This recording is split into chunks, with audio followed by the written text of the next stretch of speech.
I'm going to read you a paragraph from Sinclair Lewis Babbitt. This is on the League of Higher Illumination. Babbitt is a story about a real estate agent and all his high-class associations, societies, lodges, clubs. This is about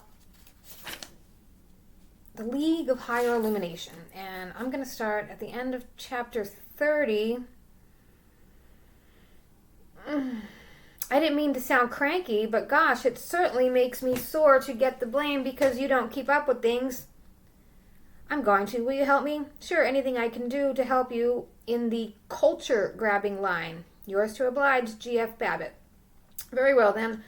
I want you to go to Mrs. Mudge's New Thought meeting with me next Sunday afternoon. Who's, what, which? Mrs. Opal Emerson's Mudge, the field lecturer for the American New Thought League. She's going to speak on the Cultivating the Sun Spirit before the League of Higher Illumination at the Thornley. Oh, punk, New Thought, hashed thought with a poached egg, cultivating the... It sounds like, why is a mouse when it spins? That's a fine spiel for a good Presbyterian to be going on when you can hear Dove Drew. Reverend Drew is a scholar and a pulpit orator and all that, but he hasn't gotten the inner ferment, as Mrs. Mudge calls it. He hasn't any inspiration for the new era. Women need inspiration now. So I want you to come, as you promised. The Zenith branch of the League of Higher Illumination met in the small ballroom at the Hotel Thornley, a refined apartment with pale green walls and plaster wreaths of rose, refined parquet flooring, and ultra-refined frail gilt chairs.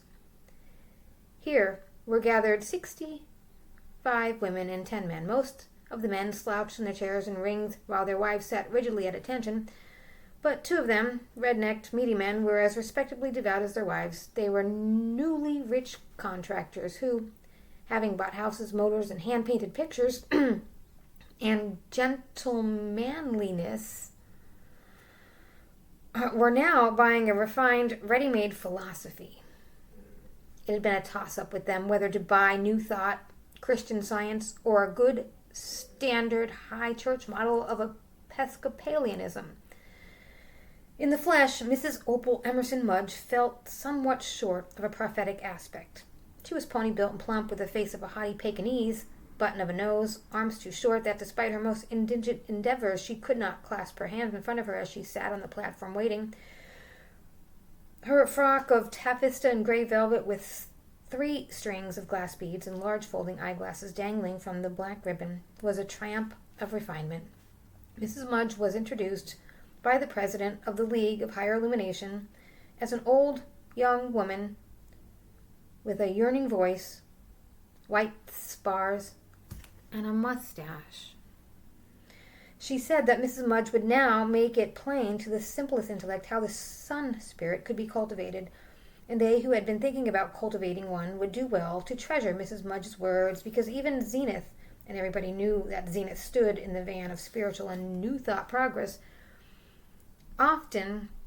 didn't often have the opportunity to sit at the feet of such an inspiring optimist and metaphysical seer as Mrs. Opal Emerson Mudge, who had lived the life of wider usefulness through concentrations, and in the silence found those secrets of mental control and the inner key which were immediately going to transform and bring peace, power, and prosperity to unhappy nations. And so, friends, would they, for this precious gem, studded hour, forget the illusions of the seemingly real and the actualization of the deep-lying veritas pass, along with Mrs. Opal Emerson's Mudge to the realm beautiful.